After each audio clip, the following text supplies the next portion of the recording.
But I felt in my heart, I heard, you are not here to make a visit. God wanted to use me, and I allowed that. I said yes to it. What would you say for those who are trying to see whether or not like a desire is really coming from God? There's one fundamental question that can answer that.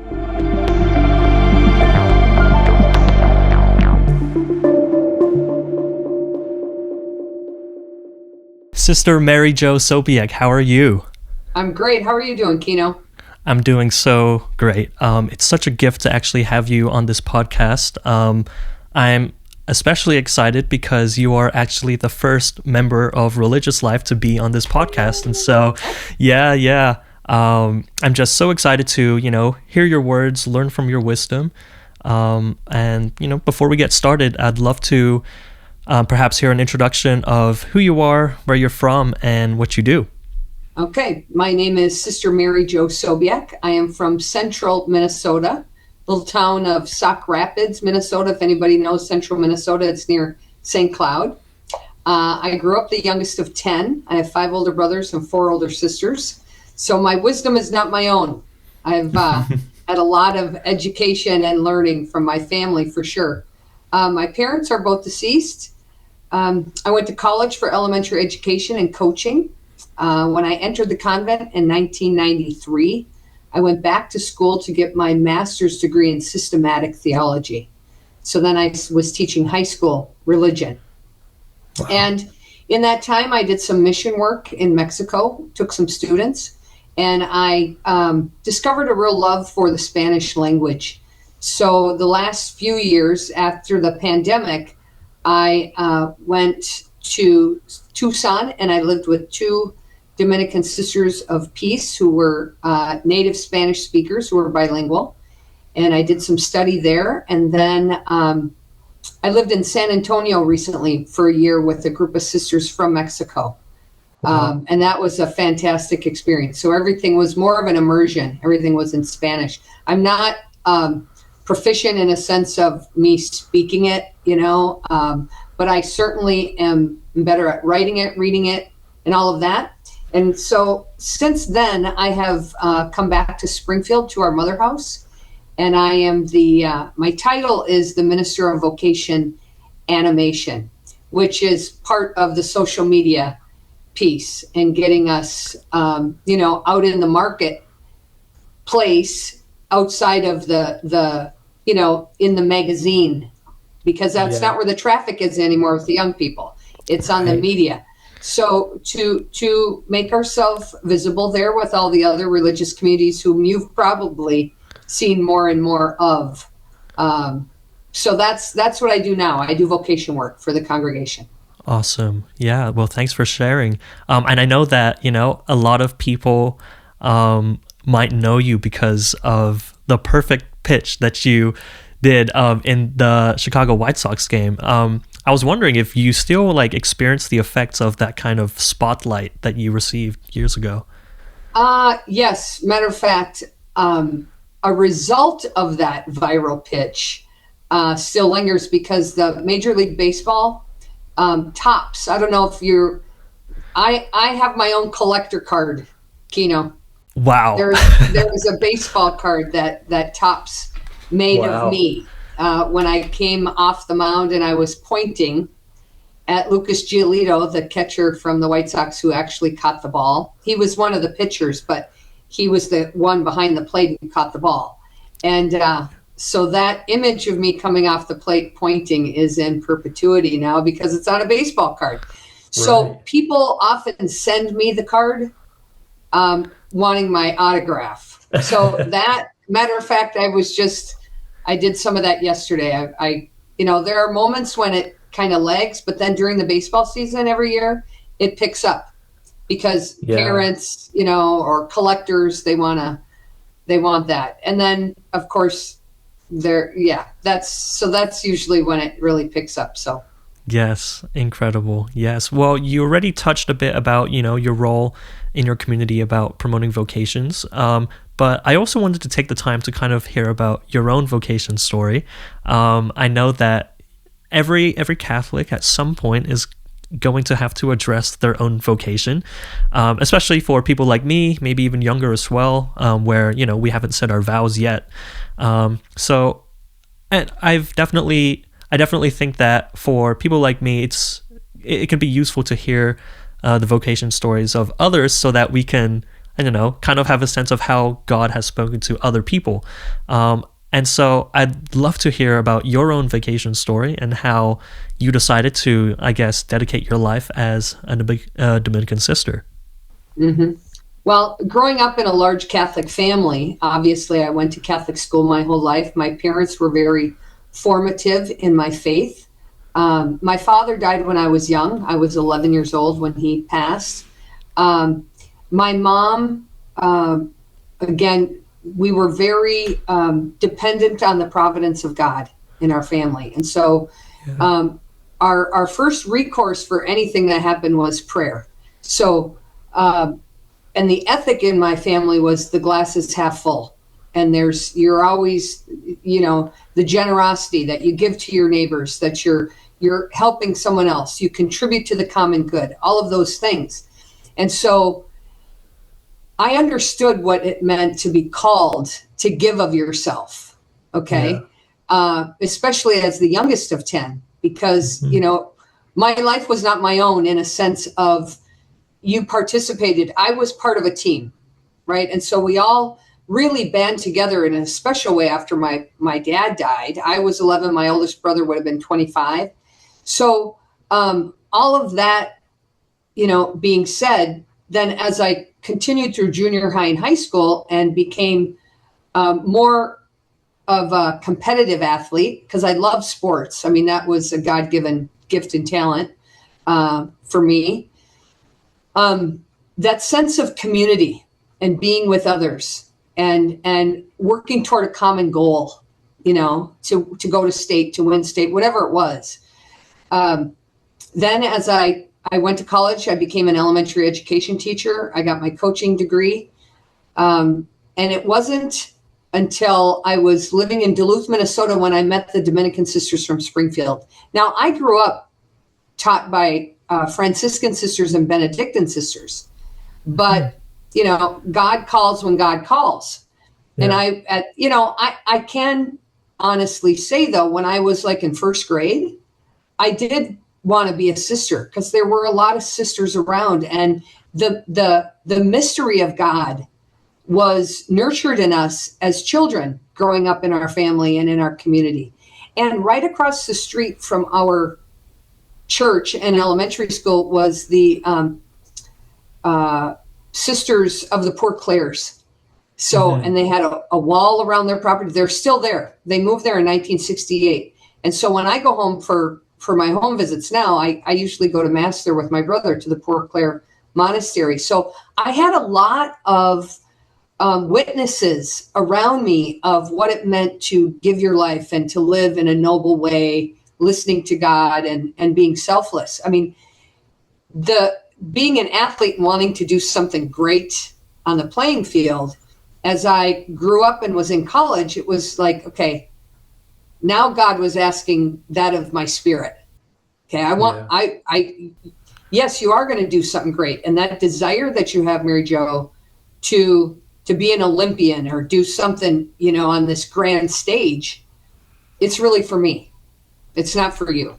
And so when I made a retreat here in Springfield, Illinois, after I met the Dominican Sisters of Springfield, you know, Kina, I didn't come to Springfield to think of being a sister. I came because one of the sisters was moving back to Illinois. And because I worked at the school and she and I were friends, I agreed to drive her with some of her things to central Illinois.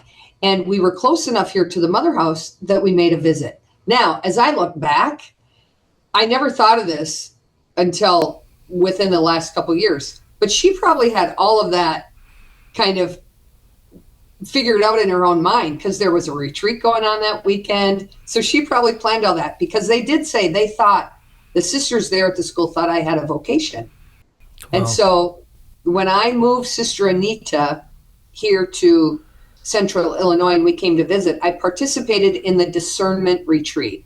It was for married, single, or religious. And, I listened to the talks, I went to prayers, I had mass, all of those things. And I started to feel this fire in me that was much bigger than the fire I had for sports. Wow. It was like God was calling me to play on a much bigger stage, so to speak. Yeah. And I grew up knowing that I was loved by God, knowing I was loved by God. I mean, we had crucifixes in every room of the house. We prayed the rosary together as a family in May and October. And, but that weekend, I felt something in me that changed everything. It was like, okay, now I feel loved by God. Like God created me for something more and has given me these gifts. And I felt drawn to respond in a way that was just like not holding anything back, and I could hear the thing that was the hardest to give up, Kino, was having my own children. And I heard God say, you know what, you will have the children you desire and even more, like God is a God of abundance, right? And so I said yes in faith to the call. I mean, I was also training to run a half marathon in Duluth. And during my morning runs, the grass was greener, the sky was bluer. It was like every song I was listening to was like a love affair between God and me, calling me into a deeper relationship with Christ. And I was just hungry for living into my potential, because I was here for a visit, but then of course I went back to Duluth. Okay, I went back home, and where I was living at the time. And I knew that I had to be here. It was like everything about me becoming my best self was here. Wow. And when I was a little kid, this is probably the thing that really got me. When I was a kid, in our family, we would drive by a church. We would always stop, and my dad and we would get out and go in and make a quote unquote visit, right? So you said a prayer to God, you visited the tabernacle. You didn't stay long, no more than 10 minutes, but you acknowledged the presence of God, and then you got in the car and you kept going all the time. If we were driving around on a Sunday or a weekend for something, going to see around, we buy a church, we stop, go in and make a visit. So now I'm 25 years old and I'm visiting this place for the first time. And we go into the chapel the very first day I get here. We go to see, it's a beautiful chapel. You can look up Dominican Sisters of Springfield, Illinois, and look up our chapel, and you'll understand what I'm talking about. Really high, I'm thinking of a small chapel, high ceilings, stained glass windows, mosaic of all the Dominican saints, this profound crucifix with the statue of Dominic and Catherine on either side. And I'm just taking it all in like, wow, this is so beautiful. And I hear in my heart, it wasn't audible, but it was a knowing. It was my dad's presence. Now, my dad had died 14 years earlier, but I always felt my dad's presence throughout my life. But I felt in my heart, I heard, you are not here to make a visit. Wow. It was like, okay. And I was there 3 days, Kino. And when I left, I'm like, no, I grew up I learned how not to cry from my 9 brothers and sisters, because they, you know what I mean? It was like you were a tough skin and you were able to hold your own and all that kind of stuff as the youngest. And I was weepy, I'm crying, I'm feeling all these emotions, and I'm like, what is going on with me? And God just was touching my heart, and it was like a great adventure. Like God wanted to use me, and I allowed that. I said yes to it, and it's been the best adventure ever. I mean, that's not to say everything's perfect. Job even says, right? Or should we accept the good but not trouble? I mean, I've had my share of trouble, but even that is learning. All of it is the Paschal mystery, the life, death, and resurrection of Jesus Christ. So it's been a beautiful call and response for sure. Wow. That is so beautiful, Sister Mary Jo. That's incredible. I know that everyone has like a a story to how they reached their vocation, but that is just beautiful. So thank you for sharing. I definitely think there's a lot of people that can benefit from that.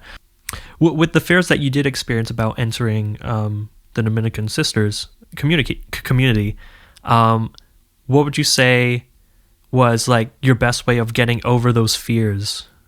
Well, I would say the touchstone moments in my life of getting over things before.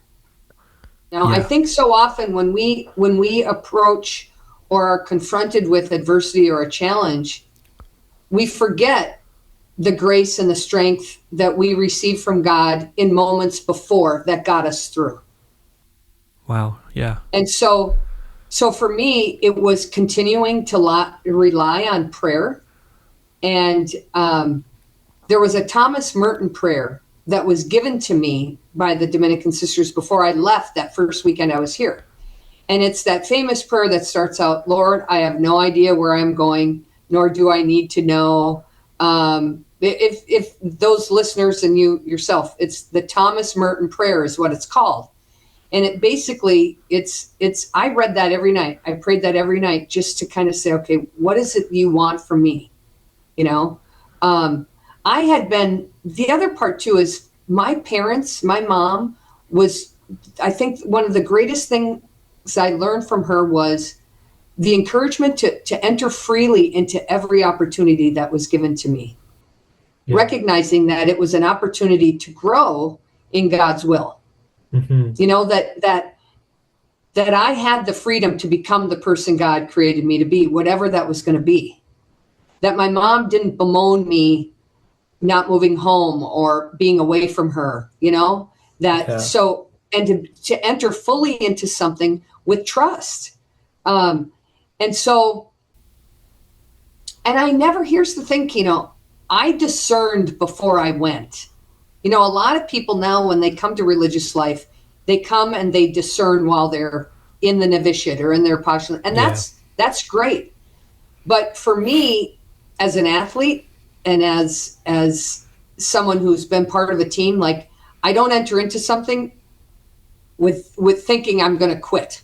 Like I'm all in, you know, and I feeling that doesn't mean that it was after 5 months, I entered after 5 months, which was fast, but I had worked with the Dominican sisters from Springfield. So they knew me. You know, I had lived there for over a year and they were able to vouch for my character and my prayer life and all of that. So I would say for me, it was the knowledge that, you know what, God has been with me before and things have always turned out the way they were meant to be. And I was fine. And I learned and I grew from it. And this will be the same. Yeah. So I was detached. You know, I think you can't hold on to what your idea is of something. You have to be able to be open-handed to receive what it is, the possibilities of all the stuff that's there outside your imagination. And that can be a little scary because that's the unknown. But the unknown holds so much potential that we need to also, step into that with trust. Right. Yeah. I know that there's a lot of people, or I guess just this generation, you know, we're all, I definitely take fault in this, but like, you know, we're so preoccupied about, you know, taking the right step. And it can paralyze us many times. Like we're too scared to make a decision because, you know, we're, I don't know, always looking back, scared about what could potentially happen. Not only that, you know, with all the social media going on, it's like our minds are restless much of the time. We're always consuming content. It's like we can't like listen to the voice of God. I guess this is like a two-part question. How can we deal with the paralysis of fear of pursuing a certain future that we feel like, well, maybe we're not super clear about it, but like at least eliminating that fear of taking the next step? And also, how can we just like free our minds to be able to like listen to God? Well, I think you have to identify the fear. You know, what is the fear? Is it the fear of letting someone down? Is it the fear of your own perfection? failure. I mean, so there's a lot of different reasons why fear is present. Mm-hmm. And so to identify that fear and then to, do some investigating. There are so many people who we look to as successful people Mm-hmm. that are in culture. If we knew what they went through to get to where they are now, it might inspire us a little more to get past that first hurdle, to say we're never even going to know this. Fear comes upon us all the time, and Yeah. that there's a healthy sense of fear also. Mm-hmm. I think sometimes I'll just, for instance, for that pitch that I threw that is now famous. What people don't know, Kino, is that I was asked to throw a second pitch, but you never see it. Why? Mm-hmm. Because it wasn't a strike. Oh. You know, Mm-hmm. that's what I mean. Like, I could have been afraid and said, no, I'm not going to do it because that first one, right? But I did. I said yes to the invitation the first time. I threw the strike. Then they're thinking, okay, she could do it again. I didn't. It bounced before the plate. Uh-huh. Okay, but that's life. Life is going to go up and it's going to come down. That's the paradox of living a balanced life. That it's not just some, steady line. That's boring. You want to have some anxiety, some fear, because that's what keeps you motivated. It keeps you a sense of anticipation and excitement for the possibility of what's to come. But you're never going to know what's on the other side of that until you take that leap, until you take that step. And then if it's meant to be, it'll be a strike. If it's not meant to be, it'll bounce. But at the same time, there's a learning in that. There's growth in that. For instance, and I was just looking this up in preparation for my next video. Walt Disney went bankrupt.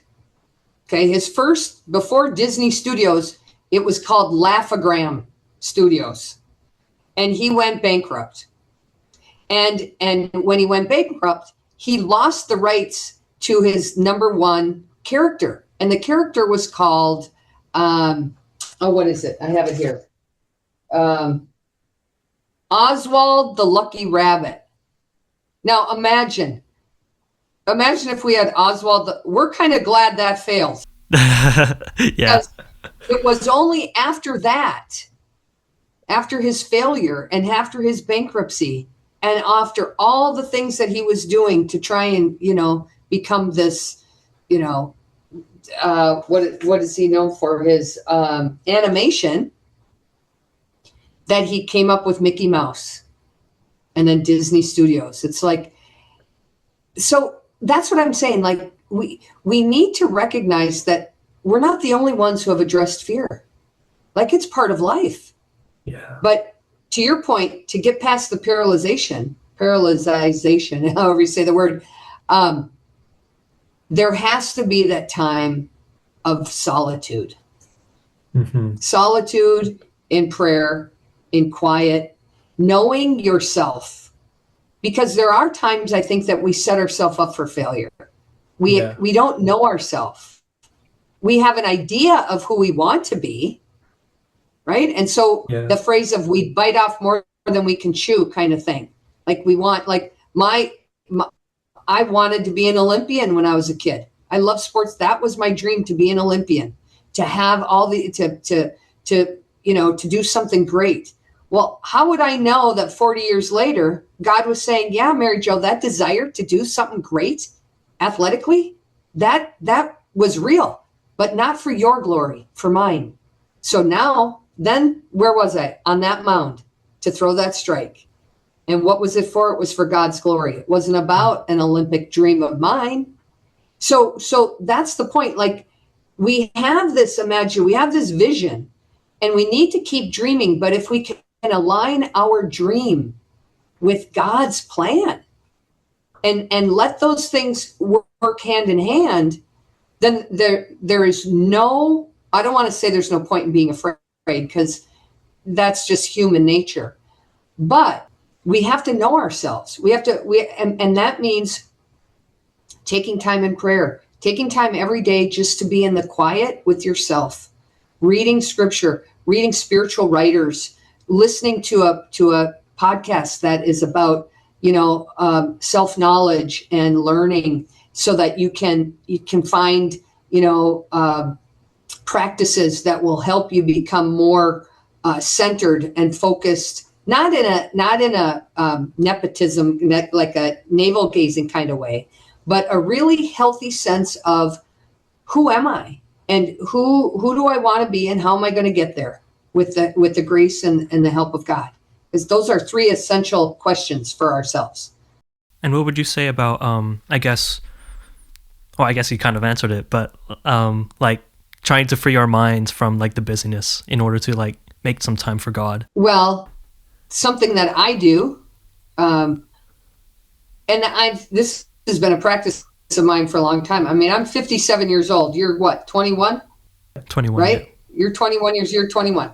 So when I was 21, I was not doing this, but I journal every day. I read the readings of the day. I do some spiritual reading, and then I journal every morning for a good, I read the readings. I do some quiet meditation.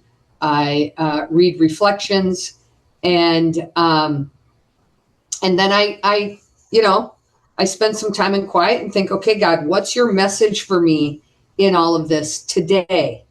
Because every day is a new day. One of my favorite quotes in the scriptures, the Psalms, is that weeping may carry on through the night, but joy comes in the morning. Every day, joy comes in the morning. There's a new sunrise. There's a new approach to the day.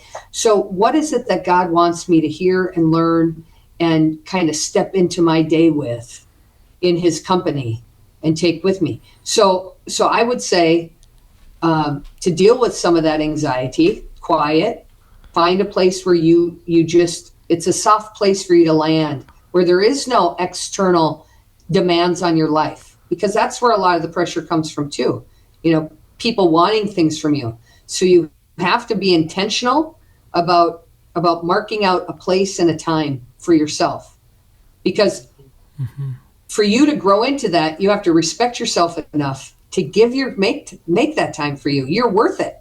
You have to value your life enough to see that you're worth it. Mark out that time and then write down those things. Sometimes it's a stream of consciousness. You just gotta sometimes writing down your goals, envisioning your dreams, putting it out there. It's like then it becomes, it's a way of manifesting what it is you hope for. They say Michael Jackson had notes all over the place on what he was going to be, the best musician. It was going to be the greatest album. It was all these things that he did, those personal affirmations that we give ourselves. Again, it's not an arrogance. It's a sense of living into your truth, finding your voice, and trusting that God's Spirit is working in you to do that. But you really have to be intentional about growing yourself. And I would say writing a lot of that stuff down and out, because I think a lot of our anxiety comes from the fact that things are bottled up in us. It's like, I just want to bust because there's so much, right? So write music, listen to music, be a poet, read anything that's just going to kind of free your mind to imagine where God is at work in you. Mm-hmm. What would you say for those who are kind of who are trying to see whether or not like a desire is really coming from God or not? Because I feel like some people can get confused a bit, and sometimes when they have the fear that maybe this desire isn't from God, they might think that it doesn't matter when maybe it actually really does. How would you kind of clear the cloudiness in that kind of discernment process? Well, there's one fundamental question that can answer that. Is your desire meant to bring some kind of recognition or affirmation to you? Or is your desire outward focused, that you want to bring joy and peace and prosperity to another. Wow. When it is more self-focused, like I want this desire for me because I want to make more money. I want to have more material goods. I want to, okay. Then it's probably not so much of God.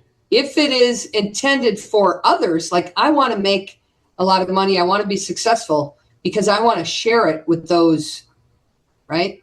I want to, there's a, I don't know, maybe an institution that you want to contribute to, or you want to become a lawyer and a successful businessman because you want to do pro bono work. You want to work in the nonprofit and you want to really build your knowledge so that you can move. Do you see what I'm saying? Like there are desires that serve us alone.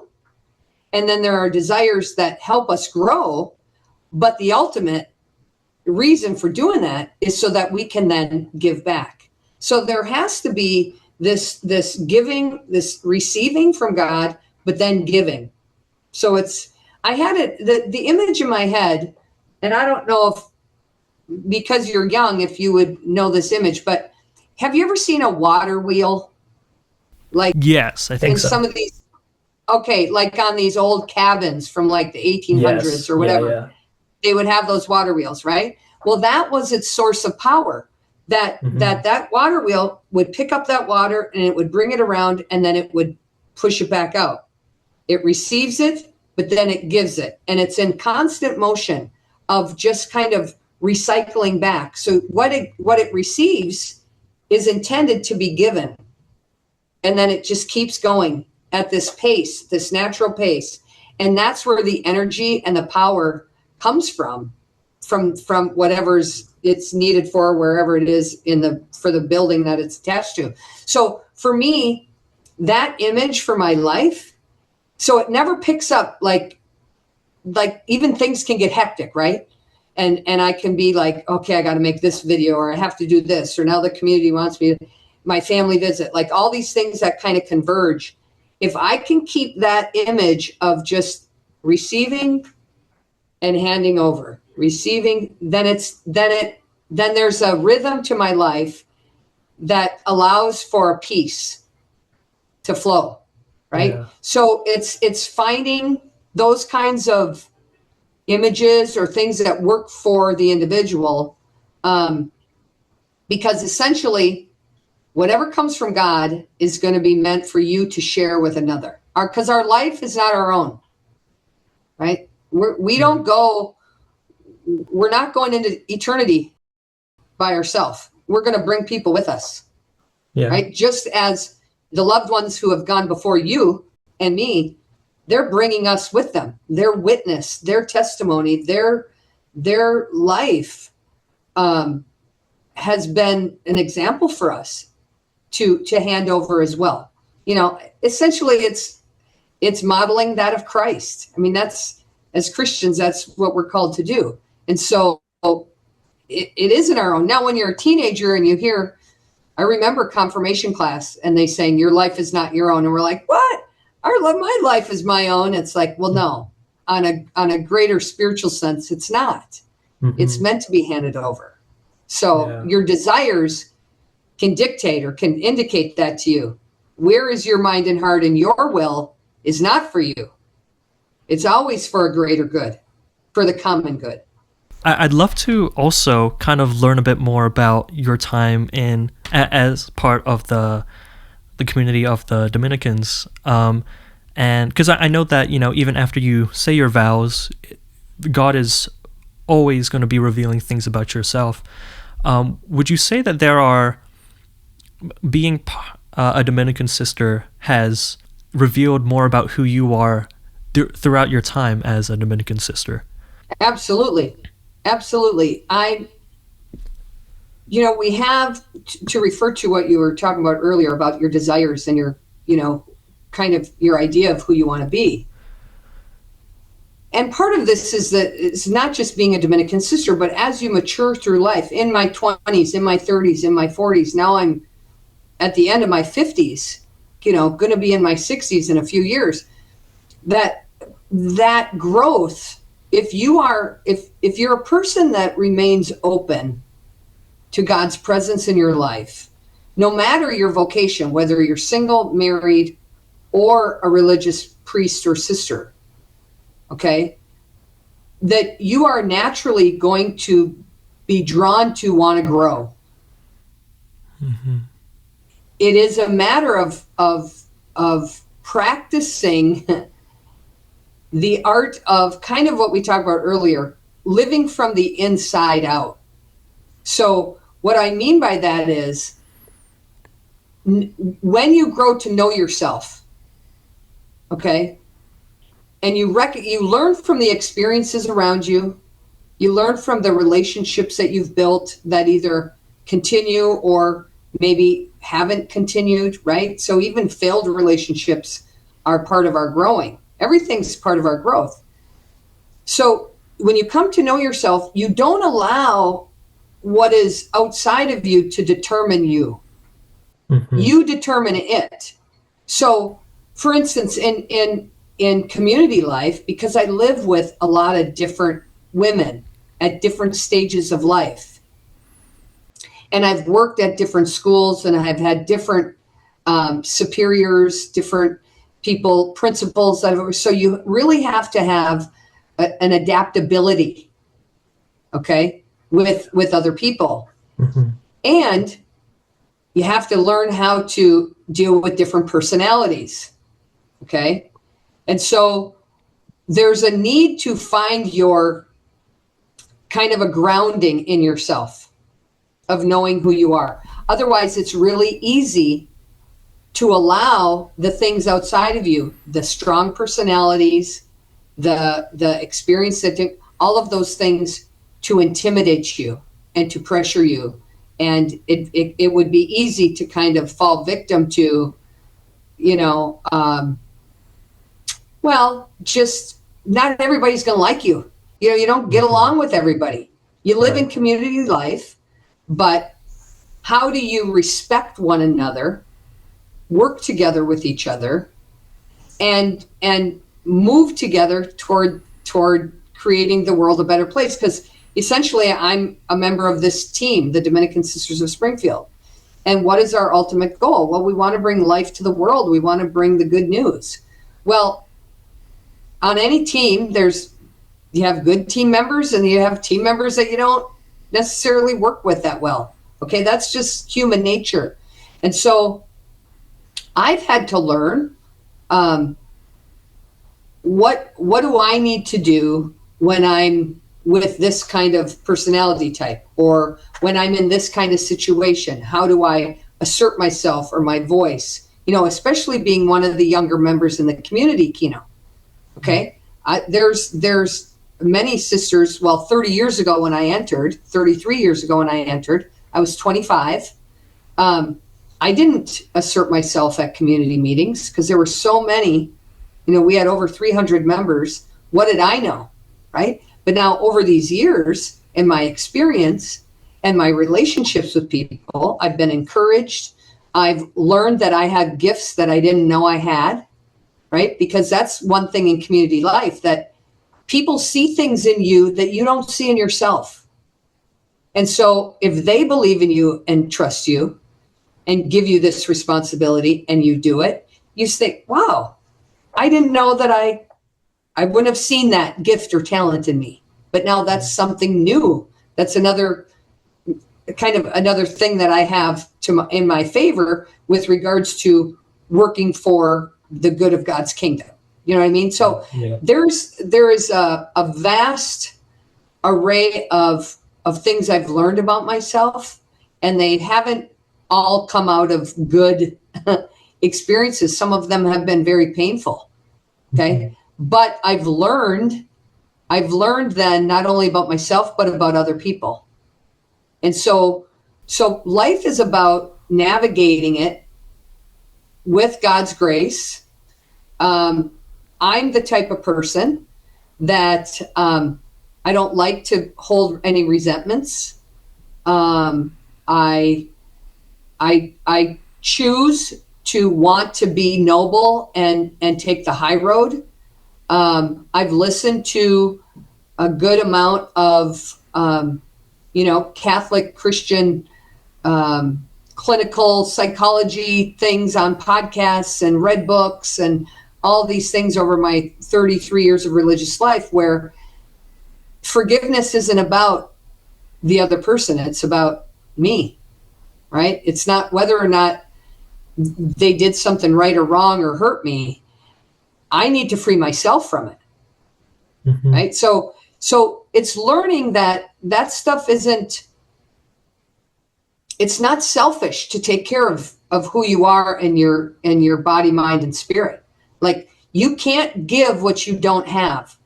So it's important to let things go and to let people go in order to move in the direction that God is calling you for a greater good. And, but as I mentioned, that kind of wisdom comes with experience and also with age, because when we're younger, we want to be with people. We want to be affirmed. We want to be part of a group and get all the positive feedback and all that. I'm at an age now where I enjoy my solitude, and I'm not itching to go out on a weekend anymore to see what's happening. Do you know what I mean? So yeah, all of it comes with time. And so you have to live your life in the age that you're at. You only get it once. You only get to live your 20s one time. Yeah. So you discern. That doesn't mean you just live like carousing and like, that's not what I'm saying. But you discern it. You enjoy the people you're with. All that stuff is age appropriate. But as you continue to grow and mature, you get married, single, you're working for a while, you've had experiences, you start to develop and see that you have different value systems because of where you're living and who you're with, and all of that. It's not that the way I was bad, but it's constantly evolving and transforming. God brings us into a revelation of a I don't know, just a bigness to ourself, yeah. A bigger and better us, because we're being filled more with who God is in our life. That how can we not live more heroically if we've availed ourselves, right? It's who is it that's here I am, Lord, take me or use me. And so that's my own prayer for myself, that I may decrease so he may increase. Yeah. That was right, John the Baptist. So it's over time. Yeah. Wow. Yeah, that's definitely very beautiful. I know that part of being a young adult is, especially in this generation, we've lost the ability to kind of live in the present. And so I really take it to heart what you say about, living in where you're at right now. And it really is a progression throughout life. And so I find that very, very interesting. So thank you. I think one of my last questions is, I've coming to know you not only talking about through this podcast, but also seeing you in your Instagram account and other podcasts you've been on. You seem to have a very you seem to have a message to tell people that God has a role for you in this life that only you can do. I want to kind of know where'd that message come from? Probably, I would imagine just my own lived experience of being in my family. When you're one of, just my own experience, being one of 10, mom could have easily said, well, I have 10 of you. Who wants to do this? But mom would always say that each one of us were so different. And that I think I learned throughout my life that there were particularities to me, to each of my brothers and sisters, and to being a classroom teacher, I certainly recognized that too.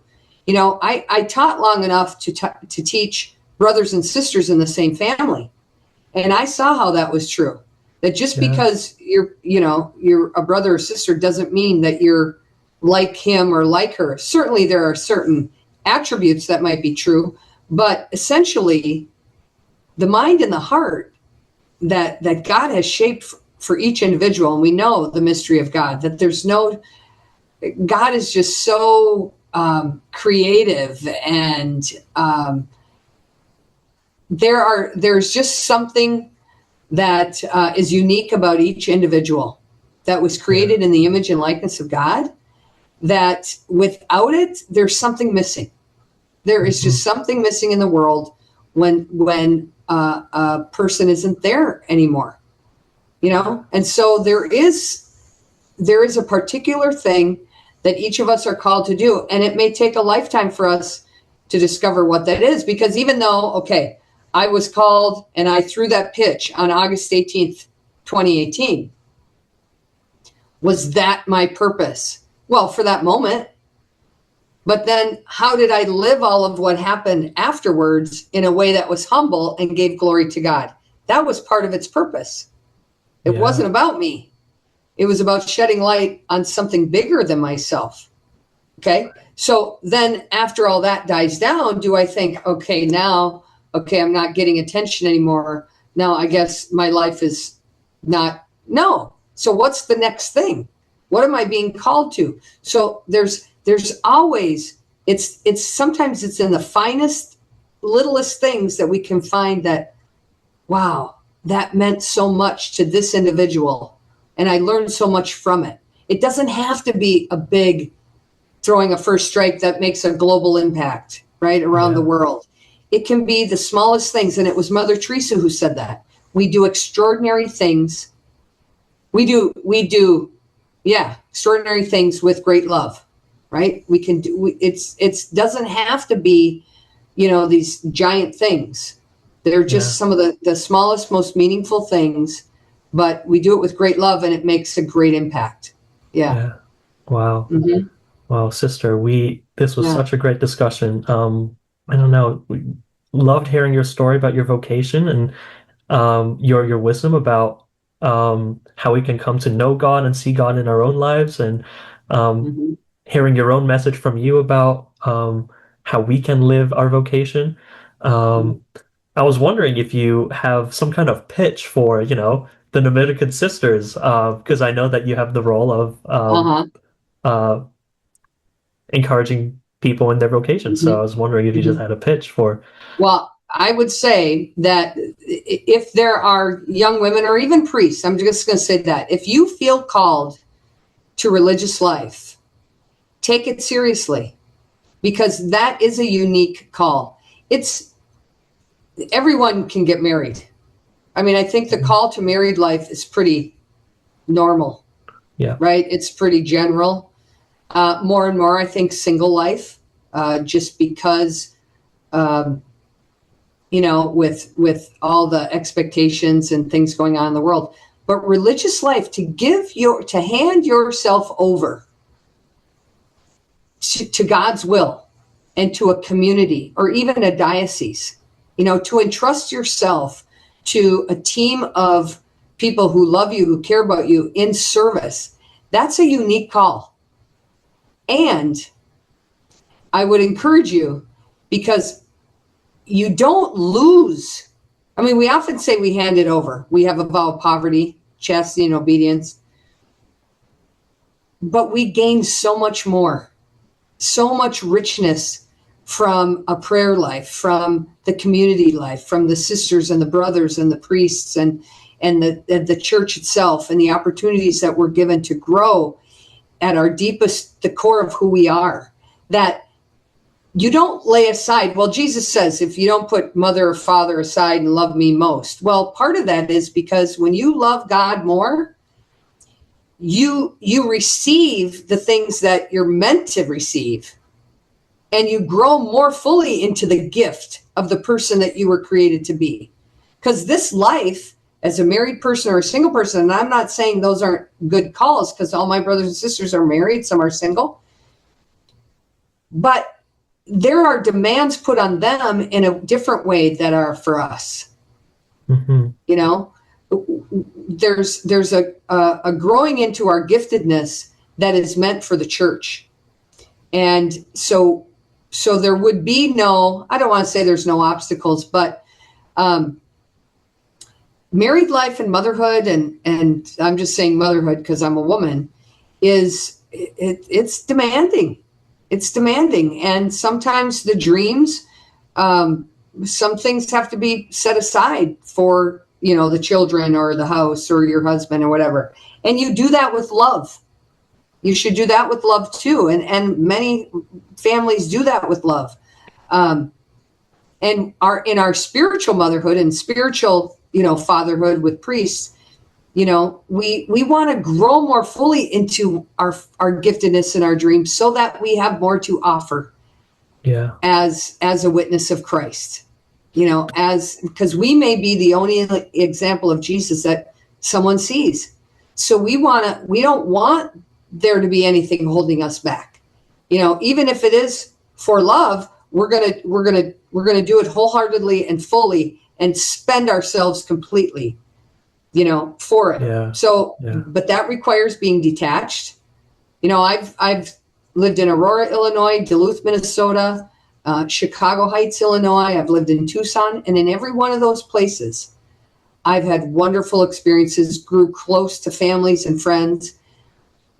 But then when I was called to the next place, I could leave that with trust and security, knowing that if that was meant to continue, it would. And they have, because I work at relationships.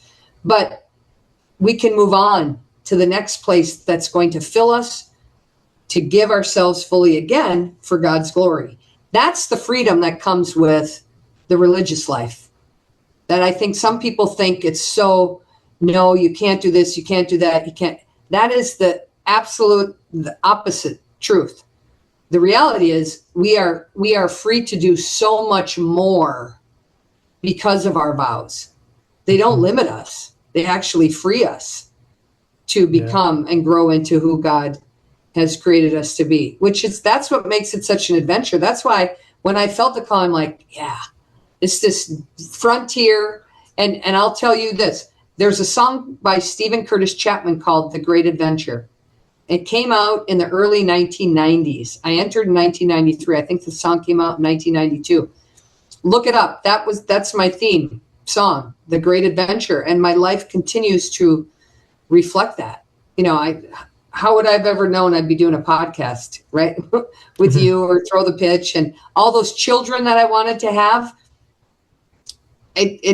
I was made aware of that one day in a classroom when all these kids were hanging around after school. I'm like, these are my kids. Yeah. All these years of teaching and all the kids that I've been able to accompany, and they've accompanied me for sure. I've learned more from them. That's my family, and it continues to grow exponentially every time I go to a school to do a talk. Like, that's God saying, Mary Jo, I'm going to give you that and more. The children that you want, I will give you that and more. That's what God does in our call. Wow. Incredible. Yeah. Yes. Thank you so much, Sister You're Mary welcome. Jo. This was such a gift. And yes, thank you so much for being in the podcast. And yeah. well, Let's stay in touch.